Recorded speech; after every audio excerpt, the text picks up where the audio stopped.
Good morning friends, welcome to my channel. So today 6th February 2025 current affairs. దేశంలోని తొలి AI university ఎక్కడ ఏర్పాటు చేయనున్నారు అంటే మహారాష్ట్రలో ఏర్పాటు చేయనున్నారు. ఆర్టిఫిషియల్ ఇంటెలిజెన్స్ యూనివర్సిటీ అనేది మహారాష్ట్రలో ఏర్పాటు చేయనున్నారు. నెక్స్ట్ వచ్చేసి సెకండ్ కరెంట్ అఫైర్, దక్షిణ మధ్య రైల్వేలో ఇక 3 డివిజన్లు. ఓకేనా, అంటే మనకి సౌత్ సెంట్రల్ రైల్వేలో ఇక నుంచి 3 జోన్లే ఉండబోతున్నాయి. ఎందుకు అంటే ఏపీలోని విశాఖపట్నం కేంద్రంగా దక్షిణ కోస్తా రైల్వే జోన్ అనేది ఒక కొత్త ఏర్పాటు కానుందన్నమాట. ఓకేనా, సో విశాఖ కేంద్రంగా దక్షిణ కోస్తా రైల్వే జోన్ ఇది ఏర్పాటు కావడం వల్ల దక్షిణ మధ్య రైల్వేలో ఇక నుంచి 3 డివిజన్లు ఉంటాయి. అవి 3 ఏంటి అంటే హైదరాబాద్, సికింద్రాబాద్ అండ్ నాందేడ్ అనమాట. ఓకేనా, నెక్స్ట్ థర్డ్ కరెంట్ అఫైర్ వచ్చేసి నేషనల్ మ్యానుఫ్యాక్చరింగ్ మిషన్.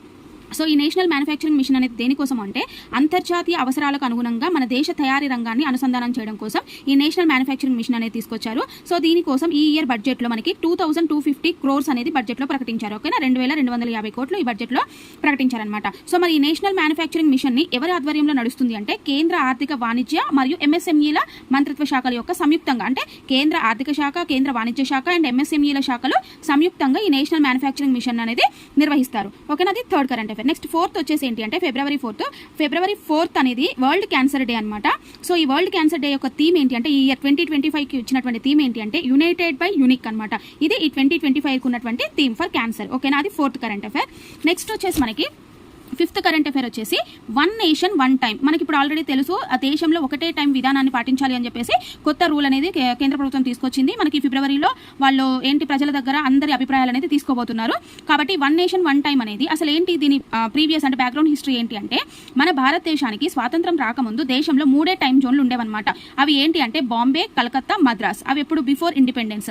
కానీ ఆఫ్టర్ ఇండిపెండెన్స్ అంటే మనకి స్వాతంత్రం వచ్చిన తర్వాత భారతదేశం అధికారిక టైం జోన్గా ఇండియన్ స్టాండర్డ్ టైం ISTని అమలు చేస్తున్నారు. ఓకేనా, ఆఫ్టర్ ఇండిపెండెన్స్ ఈ టైం జోన్లు అన్ని కాకుండా ఒకటే time zone Indian standard time ISTని అమలు చేస్తున్నారనమాట. మరి IST ఎలా ఉంటుంది అంటే UTCకి 530 hours కి సమానం. UTC ప్లస్ 530 hours అంటే UTC అంటే ఏంటి మనకి అంటే యూనివర్సల్ టైం కోఆర్డినేషన్ అనమాట.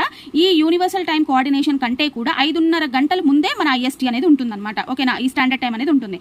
నెక్స్ట్ ప్రస్తుతం ఇండియా సమయాన్ని నిర్ణయించడానికి GPS ఉపగ్రహాలు, అంటే మన ఇండియాలో టైంని నిర్ణయించడం కోసం, అంటే ఇప్పుడు 5 అవుతుంది 6 అవుతుంది అంటాం కదా, ఆ టైంని మనం ఏ బేస్ మీద తీసుకుంటున్నాము అంటే GPS ఉపగ్రహాలను ఉపయోగించి మనం టైంని నిర్ణయిస్తున్నాం అనమాట. ఓకేనా, సో ఎందుకు అసలు అవసరం అనమాట అనేది ఈ టైం జోన్ మార్చడానికి గల అవసరం ఏంటి అంటే మనకి 99 కార్గిల్ యుద్ధం జరిగింది కదా 99లో. ఆ యుద్ధ సమయంలో మనకి స్వదేశీ సమయం అనేది ఒకటి కావాలి అని అనిపించింది అనమాట.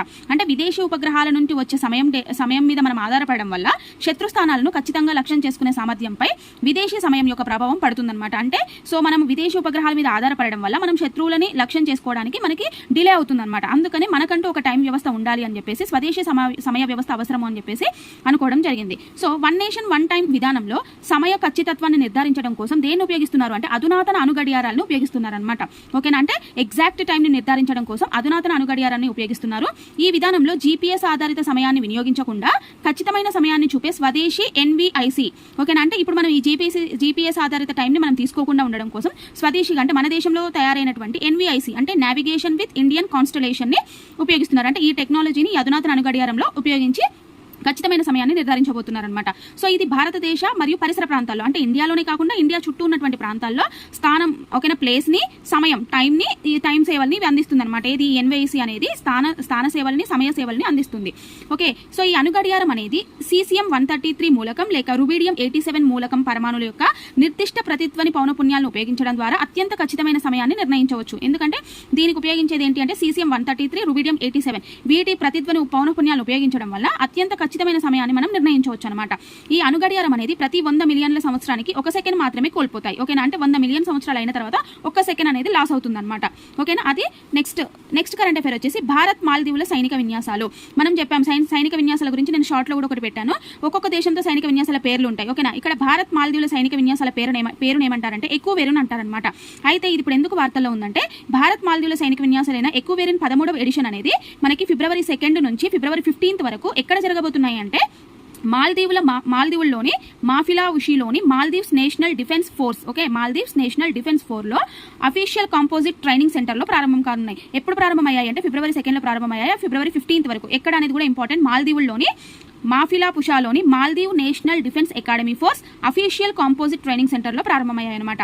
మరి ఇది ఇప్పుడు జరిగింది 13th ఎడిషన్ కాబట్టి మరి 12th ఎడిషన్ కంప్లీట్ అయిపోయింది కదా. 12th ఎడిషన్ ఎక్కడ జరిగింది అంటే 2023 జూన్ 11th నుంచి 24th వరకు అంటే 2023లో జూన్ 11 నుంచి 24 వరకు ఎక్కడ జరిగింది అంటే ఉత్తరాఖండ్లోని చౌబాటియాలో జరిగాయి అనమాట. మరి ఎక్కువ సైనిక విన్యాసాలు అనేది ఏ సంవత్సరంలో ప్రారంభించబడ్డాయి అంటే 2009లో ప్రారంభించబడ్డాయి. ఓకేనా, ఇది ఎప్పుడు ప్రారంభించబడ్డాయి, ప్రస్తుతం ఎక్కడ జరిగింది, లాస్ట్ ఇయర్ ఎక్కడ జరిగింది అనేది మీరు గుర్తుపెట్టుకుంటే సరిపోతుంది అనమాట. ఓకేనా, సో అర్థమైందండి. మీకు ఈ కరెంట్ అఫైర్స్ కనుక నచ్చినట్టయితే సో లైక్ చేయండి, షేర్ చేయండి, సబ్స్క్రైబ్ చేయండి, నా ఛానల్ని సపోర్ట్ చేయండి. ఓకేనా, so thank you very much.